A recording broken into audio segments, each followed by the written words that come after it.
அனைவருக்கும் நமஸ்காரம். இன்றைக்கி நம்ம ஸ்ரீ கோகுலம் சேனலில் குரோதி வருடம் ஆடி மாதம் மிதுன ராசி மற்றும் மிதுன லக்னக்காரர்களுக்கு இந்த சூரிய பயிற்சியினால் எந்த மாதிரியான பலன்களை வரப்போகுது அப்படிங்கிறது நம்ம இந்த வீடியோ ரீதியாக தெரிஞ்சுக்கலாம்.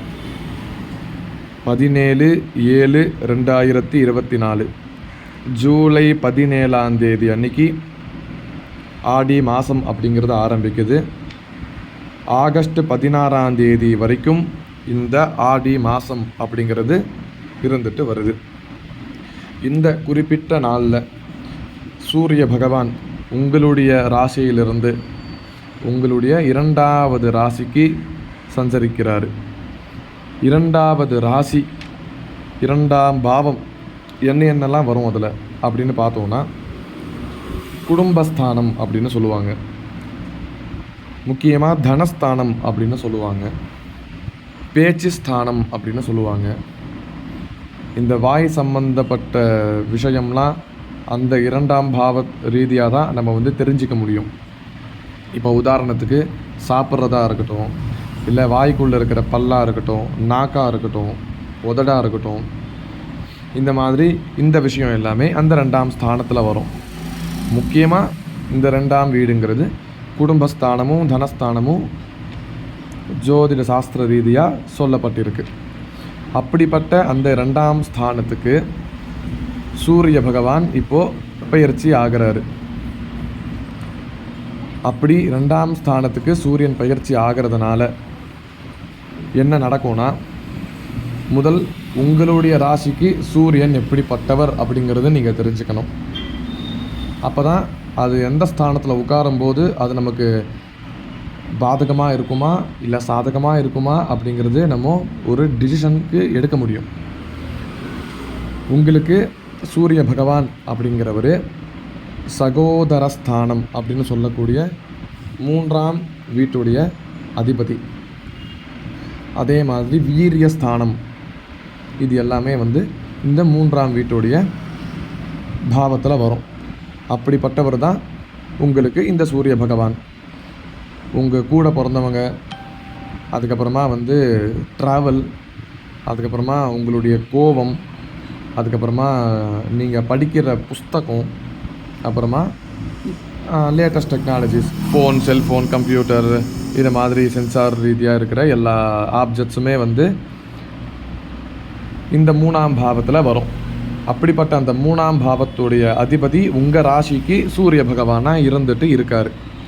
அப்படிப்பட்டவர் இப்போ தனஸ்தானத்துக்கு வராரு.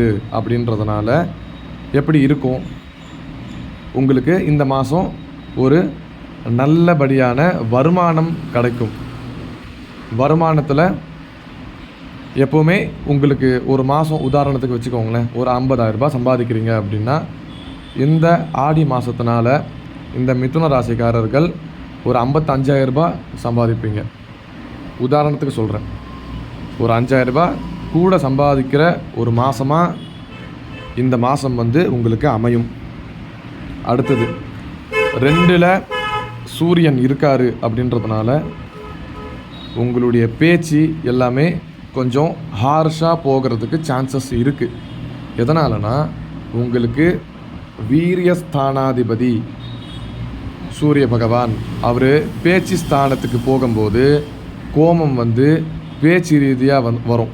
அப்படி வந்ததுன்னா தேவையில்லாத பிரச்சனைகள் இதெல்லாமே நடக்கும். அதனால் கொஞ்சம் உங்களுடைய பேச்சில் உங்களுடைய கவனத்தை காமிக்கிறது ரொம்ப உத்தமமான விஷயமாக இருக்கும். அவசரப்பட்டு வார்த்தையை விடாத மாதிரி பார்த்துக்கோங்க. அடுத்தது குடும்பஸ்தானம். 2ஆம் வீடு குடும்பஸ்தானம்னு சொன்னேன். அந்த 2ஆம் வீட்டுக்கு 3ஆம் பாவத்துடைய கிரகம் வருது அப்படின்றதுனால அந்த 3ஆம் பாவத்தில் என்னென்ன வரும்னு நான் சொன்னேன், லேட்டஸ்ட் டெக்னாலஜிஸ் எல்லாம் வரும் அப்படின்னு சொல்லியிருந்தேன். ஸோ உங்கள் கூட பிறந்தவங்களுக்கு நீங்கள் ஏதாவது பண்ணுவீங்க. இல்லை அப்படின்னா நீங்களே சில விஷயத்தை உங்களுடைய வீட்டில் உங்களுடைய குடும்பத்தில் சில ஆப்ஜெக்ட்ஸை மாற்றுவீங்க. உதாரணத்துக்கு fridge, washing machine, TV, AC, laptop, computer, extra extra இது மாதிரி நிறையா இருக்குது. ஸோ இந்த மாதிரி ஏதாவது ஒரு ஆப்ஜெக்ட்ஸை நீங்கள் வந்து மாற்றுவீங்க. அந்த மாதிரியான ஒரு சுச்சுவேஷன் அமையும். அடுத்தபடியாக சூரிய பகவான் உங்களுடைய ராசிக்கு 8ஆம் பாவத்தை பார்க்குறாரு. இப்போது அவர் கடகத்தில் பயிற்சி ஆகிறாரு. கடகத்திலேருந்து 7ஆம் பார்வையாக மகரம் வரும். அந்த மகரம் அப்படிங்கிறது உங்களுடைய ராசிக்கு 8ஆம் பாவம். 8ஆம் பாவத்தில் என்னென்ன வரும்?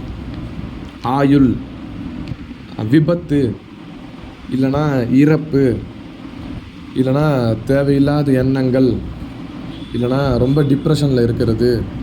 இந்த மாதிரியான ஆக்டிவேஷன் எல்லாமே உங்களுடைய ஸ்வய ஜாதகத்தில் சூரியன் நல்லா இல்லாத பட்சத்தில், தசாபுக்தி உங்களுக்கு நல்லா இல்லாத பட்சத்தில் உங்களுக்கு அன்ஃபேவரபுளாக போகும். உங்களுடைய ஜாதகத்தில் சூரியன் நல்லா இருக்கார், உங்கள் தசாபுக்தி நல்லா இருக்குது அப்படின்னா இந்த 8ஆம் பாவத்துடைய ஆக்டிவேஷன் உங்களுக்கு இருக்காது. அதனால் ஒருவேளை இந்த மாதிரி 8ஆம் ஸ்தானம் உங்களுக்கு ஆக்டிவேஷனில் இருக்குது அப்படிங்கிறது நீங்கள் ஃபீல் பண்ணுறீங்க அப்படின்னால் நீங்கள் உங்கள் வீட்டு பக்கத்தில் இருக்கிற நவக்கிரக ஸ்தலத்துக்கு போயிட்டு ஜஸ்ட்டு சூரியனுக்கு ஒரு அர்ச்சனை பண்ணிக்கோங்க. ஏன்னா ஆயுள் ஸ்தானத்தை மெயினாக சூரியன் வந்து பார்க்குறாரு.